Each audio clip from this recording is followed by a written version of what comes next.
교과서에서 봤던 경주는 잠시 잊고 경주를 새롭게 만나기 위해 여행을 시작합니다. 여러분이 몰랐던 경주를 보여드릴게요.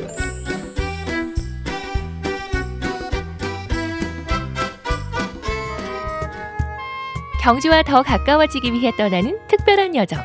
오늘은 경주 문화재의 대명사 첨성대에서 첫 발자국을 찍어볼 텐데요.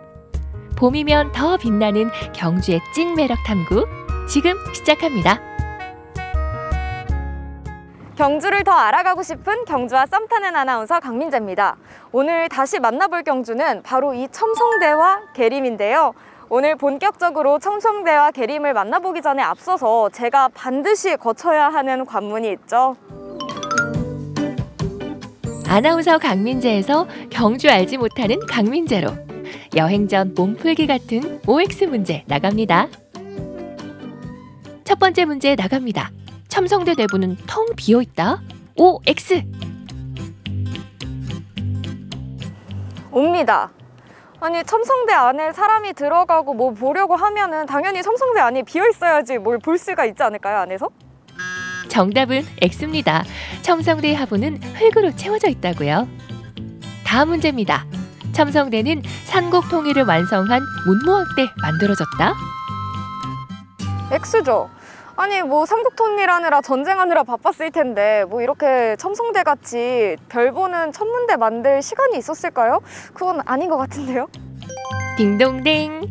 첨성대 건립 시기는 잠시 후 공개할게요. 자, 첨성대와 반월성 사이에 있는 계림은 경주 김씨의 시조인 김할지가 태어났다는 전설이 깃든 곳이다. OX! 이거는 맞는 것 같습니다. 사실 제가 계림을 잘 모르긴 하는데 그냥 이거는 좀 찍은 거거든요. 만약에 이것까지 맞는다, 저 오늘 그럼 복권 사러 갑니다. 그냥 찍었는데 정답입니다. 계림의 전설도 곧 알려드릴게요.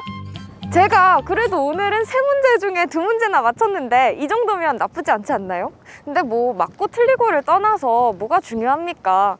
오늘 제가 첨성대와 계림에 대해 더 궁금증이 생겼다는 건데요. 어서 이분을 만나서 더 알아보도록 하겠습니다. 정경효 주무관님. 네, 안녕하세요. 네, 안녕하세요.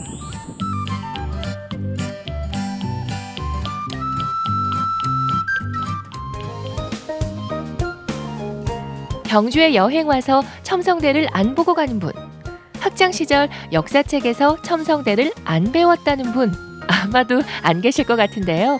이미 알고 있는 것 같지만 사실 잘 몰랐던 첨성대의 이야기를 풀어봅니다. 민재 씨 첨성대 자주 와보셨나요? 저 그래도 경주 여행 올 때마다는 꼭 첨성대에 들렸던 것 같아요. 그럼 혹시 첨성대가 어떤 곳인지 알고 계신가요? 제가 학생 때 배우기로는 별을 관측하는 곳이다 라고 배우긴 했는데 그게 맞나요? 네, 맞습니다. 이제 첨성대 첨은 바라본다는 뜻을 가지고 있습니다. 기능상으로는 논란이 있지만 현재 가장 오래된 동양의 천문대로 알려져 있습니다. 기록에 따르면 삼국 유사에는 선덕여왕 때 지어졌다고 하고 다른 이름으로는 점성대라고 하는 기록이 있습니다. 첨성대 건립을 전후해서 천문 관측 기록이 좀 더 많아지고 자세해진다는 특징을 가지고 있습니다. 그럼 첨성대가 선덕여왕 때 지어졌다고 했는데 저희가 저번에 봤던 분황사에 있던 탑이랑 황룡사에 있던 탑도 선덕여왕 때 지어졌다고 했잖아요. 선덕여왕 때 정말 어마어마한 건축물들이 많이 생겼나 봐요. 근데 제가 봤을 때 지금 첨성대가 평지에 이렇게 있잖아요. 제가 생각했을 땐 뭔가 천문대, 산 위에 있거나 높은 곳에 있어야 될 것 같은데 지금 평지에 있는 이유가 있을까요? 예전에는 별을 관측한다는 것이 왕만이 할 수 있는 그런 특수한 일로 여겨졌습니다. 지금은 알기 어렵지만 당시 신라 시대 때는 이 일대가 왕궁의 영역이었습니다. 실제로 첨성대가 위치한 곳은 근처에는 월성이라는 옛날 신라의 왕궁터가 있습니다. 아마 왕이 살았던 왕궁과 가까운 곳에 첨성대가 있었던 것은 아마 이런 별을 관측한다는 특수한 일 때문이라고 추정할 수 있을 것 같습니다. 그러면 첨성대가 여기에 있는 이유가 월성 근처이기 때문이겠네요. 네, 맞습니다. 동양에서 가장 오래된 천문 관측소로 알려진 첨성대는 2017년 경주에서 일어난 2번의 강진에도 크게 훼손되지 않았는데요. 그것은 아마도 신라인들의 건축 지혜가 담긴 첨성대의 탄탄한 구조 덕분이 아닐까요?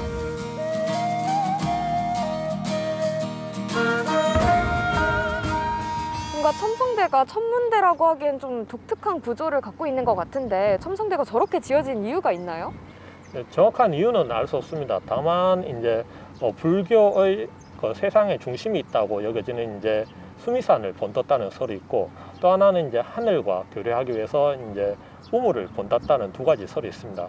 다만 이제 현재로서는 두 가지 설 중에 어느 설이 맞는지는 알 수가 없는 상황입니다. 아, 그래서 첨성대 꼭대기가 우물정자 모양처럼 네모냈던 거였군요. 그리고 제가 아까 퀴즈를 풀었는데 저는 첨성대 안이 텅텅 비어있다라고 생각을 했거든요. 근데 틀렸어요. 그럼 첨성대 안이 차 있다는 얘긴데 첨성대 안은 어떻게 되어 있나요? 네, 일단 먼저 이제 12단까지는 이제 흙이 차 있고, 이제 그 위쪽으로는 이제 바깥쪽의 돌이 이제 서로 무너지지 않게 이제 서로 맞물릴 수 있도록 이제 돌이 좀 튀어나와 있습니다.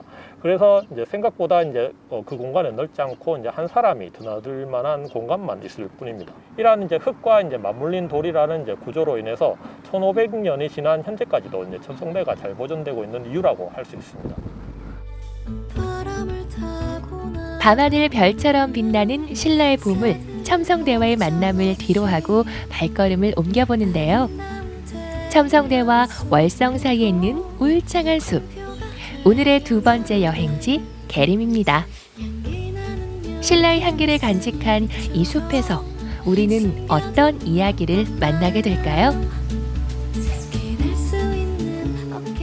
주무관님, 제가 첨성대는 정말 자주 왔는데 첨성대 옆에 있는 이 숲은 사실 와볼 생각을 못했거든요.